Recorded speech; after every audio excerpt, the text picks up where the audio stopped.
one thing I would really like to make clear. We've been getting a lot of emails. We've been getting a lot of people coming to us and saying, hey, you guys aren't really bad, right? Like, that's just a stunt you do for YouTube.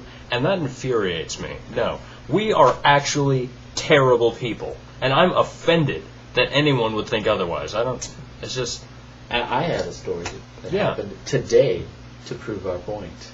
We're driving here, right? Mm-hmm. We're driving along and we see a kid on a skateboard playing. Tell it to them, I know it. Oh, that's right. Yeah, I was there. Are you sure? Yeah, no, I'm almost positive. We're driving, right?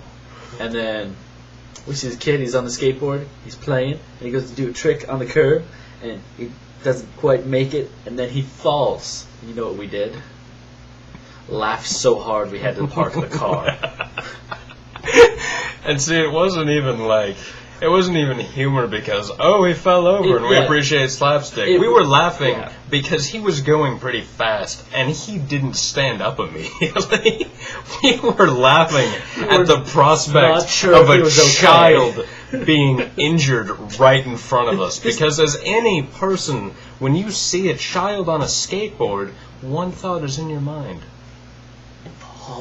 Fall. Exactly. Fall. Our Christmas wishes were answered because someone up there thought it necessary to give us an injured child for Christmas, and I just can't think of a better gift. That just proves how terrible the world is, that we get our wish and you don't.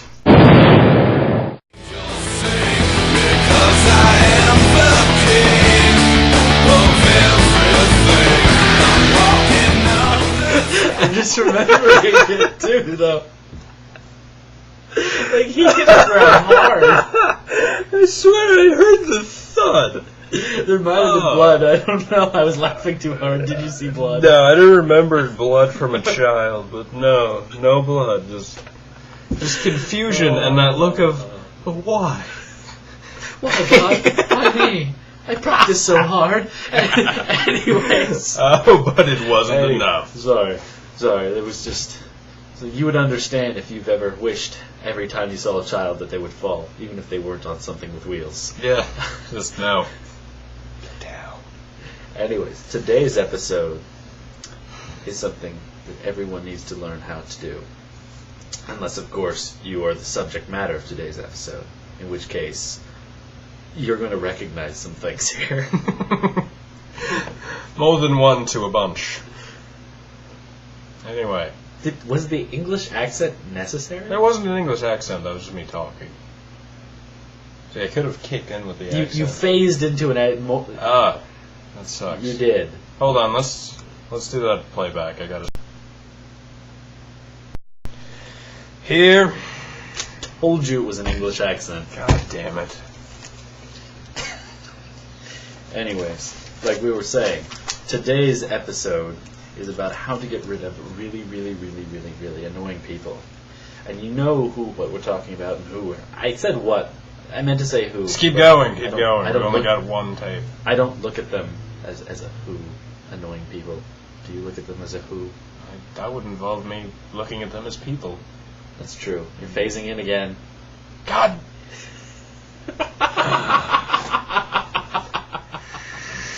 All of it. Thank you. So, you've obviously met somebody in your life who's incredibly annoying, and they just won't go away. They won't. So, the methods of dealing with annoying people and how to get them to go away.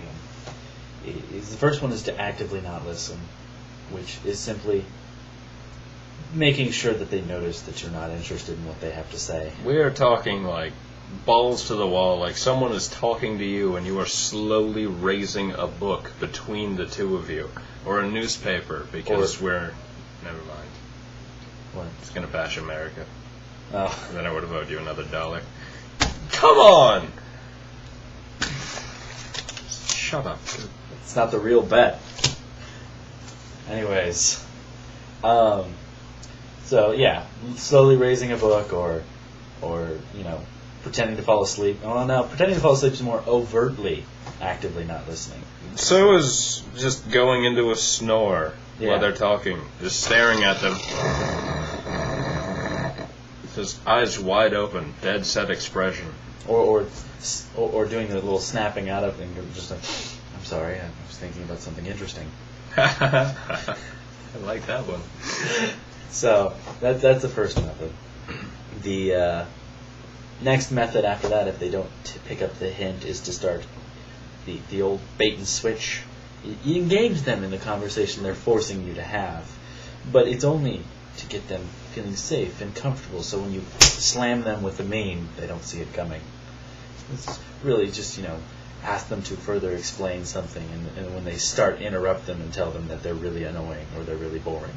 Mm-hmm. So it's that way you get their hopes up, and they're excited that someone's actually talking to them, and then you crush their dreams right in front of them. Yeah, it's always amusing, because they're like, oh, well, this written... No, can I stop you right there? I don't really care. I just wanted to see if you actually thought I was listening. Yes. That, or you just say, now can I stop you right there? And then you never let them start again. Just like, no, I wasn't going to say anything. I just wanted you to stop. Yeah. Or you pretend your phone is ringing, and you say, hold on, that's a telemarketer. I got to take this. Yes. And he actually remembers that one from a girl he was trying to ask out. But still, it applied. It was useful. Yeah. Yeah. Anyways. Clever. I thought so. Uh-huh. And then the final way is to just be completely balls to the wall, condescending, rude, and a bastard. Alright, now, this is a 2-part operation. Now see, what you can do here is, how was your day? Or what are you feeling right now? Or what are you doing? So say he comes with a conversation, starts talking to me. Then, start talking to me. So I was at my club I told you about. Sounds really interesting. Do go on. I was at my club for Twilight, and it was really cool because we were discussing... Hold on. Can I stop you there? Yeah. Alright. Hello. Yes, I'm just talking to someone really, really uninteresting right now. What are other ways to get rid of a really, really, really, really, really annoying people? Well, in today's day and age, you can't really resort to violence. Oh, there's the extremely blunt way.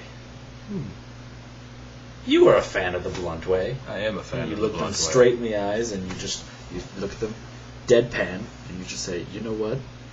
You're annoying. You're boring. No one likes you. No one will ever love you, and you're probably never going to have sex. The day you were born was the last time you will ever see a vagina. Now, he's actually citing one of the many times I've turned to someone that was interrupting our conversation and just gave them a little piece of my mind. Now, there's another thing I do, like when, let's think of the proper phrasing, Baptists are talking to me. I turn to them mid-sentence, so you pretend to be a Baptist and talk to me about something. So I was reading the Bible. You're boring! I do that one, too. That one's good. The point is, the more they're annoying, the more they don't get subtle hits. You just got to be straightforward and let them know that they're annoying. Mm-hmm. My favorite way actually requires a bit of cunning, intelligence, and wit on your behalf, though. Because, so don't try this at home. Yeah, most of you. Actually. See what I did there? Anyone who I was condescending. Is that when you're talking down to people? Yeah, that's patronizing. Fuck!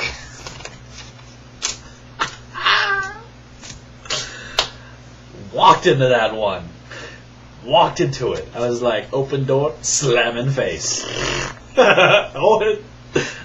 That's English slang.